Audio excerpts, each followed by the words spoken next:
In this lesson, we're going to review creating content with the out-of-the-box content type articles. Articles are for temporal content that may have tags and comments, things that would normally be considered a blog post or a news item of some sort. All of the content that we create as articles will be Drupal nodes because a node is a piece of content in your Drupal site. And we'll create these articles using 3 different sets of settings so that you can see the differences between how they behave. Please do this work along with me in your own Drupal installation. So first we're going to head over to the Add Content page, and we're going to add an article. I'm going to add some dummy text to this article. And then I'm going to add a couple of tags here. We'll add gluten-free and baking. I'm going to skip the image on this particular article, but I am going to head over to the comments here under comment settings, and I'm going to make sure that comments are open. I'm also going to head down here to promotion options, and I'm going to disable promoted to front page because I don't want this particular article to show in that stream that I have on the front page. And then down here, the little blue button, I'm going to click to save and publish. So here we have an article with comments. And if I click on the home page, we won't see that article in our list of content because it is not promoted to the front page. Now I'll go ahead and create another article, grab some more dummy text. Dummy text, also known as Lorem Ipsum, is a great resource for you while you're building your Drupal site because it allows you to see how your pages are going to look without having to create that content right up front, because creating content is extremely difficult. You really want to spend time on your content and make sure that it's crafted in a very effective way for the purpose of your site. So that can hold up site building if you're trying to think about the quality of your content while you're putting the building blocks together on your site. So that's why I'm using dummy text for these articles. I'm going to go ahead and add another tag here. I'll create a new tag for spices specifically, and then I'll go ahead and add an image. Remember to always include alternate text when you are adding an image. I'm going to make this particular article sticky under the promotion options. Sticky will move it to the top of the listing of content. Because this particular piece of content is going to be very important in the site, I want it to have a nice URL.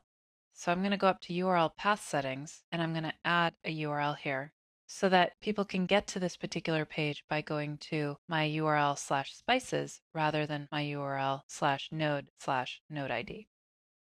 I'm also going to turn off comments because I don't want people talking about spices on this particular node. With all of these changes here, I'm going to go ahead and save and publish this article. Scrolling down, we now see that this article has an image. It does not have comments. And if we go to the home page, we can see that this article is sticky. It's at the very top, and it's given that special formatting like the gluten sensitivity article to make it look different. But you'll also see the difference here. You'll notice that the first article, the spices one where we didn't enable comments, on the far right where the read more link is, there's no link to comments. The article beneath it, because it had comments enabled, has read more and then the number of comments on it and an add a new comment link because that particular article allows for comments. Add content. We're going to create one more article and then we'll be done. Grab some more dummy text. Maybe I'll give this some formatting. Take advantage of the fact that we have a little bit of a WYSIWYG here. And then I'm going to go ahead and add a couple tags. We'll see if we have an image for this. Now the other thing that I want to do on this particular piece of content, I'm not going to add it to a menu. I'm not going to set the comment settings different from the default, which is for them to be enabled. But I do want to change the authoring information on this particular piece of content because this really should have been the first article posted. And yet I've posted a number of articles already, and this one wasn't the first one. So what I'm going to go ahead and do here is under authoring information, I'm going to change the date to an earlier date. So I'm going to put this in February of 2015. This means that even though I actually posted this piece of content at a different date today, it's going to think that it was posted quite a while ago. And now I'll go ahead and save and publish this article. Okay, so this particular article has been created. It has a date from quite a while ago. It has everything else normal, the comments, the image. But I'm going to go ahead and edit this because I don't want this particular piece of content to be published right now. Under Save and Keep Published, I'm going to change this to Save and Unpublish. Now, if I scroll down, you'll see that it has the pink background, so this is not a published piece of content. So to quickly review what we did, we just created 3 pieces of content that are article type, and those 3 articles have different settings. One didn't have an image and it wasn't promoted to the front page. One of them had an alias and was promoted to the front page as sticky.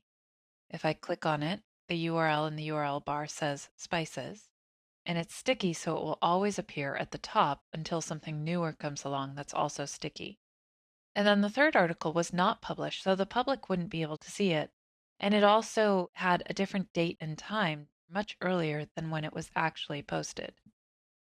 I'm going to go to the All Content page, and we're going to see that we have quite a bit of content here. These are all nodes, and many of these nodes have images attached to them. If I go over to the Files tab here, we'll see all of the images that have been included on the content, and we can find out where those images have been used. Over on the right-hand side, there's this Used In section. It'll tell me what entities and what type of entity those particular files have been used in. I can also go back here and I can look at comments. I can see what articles those comments were posted onto, when they were posted, and all of these things, the nodes, the files, and the comments, are all entities on my Drupal site.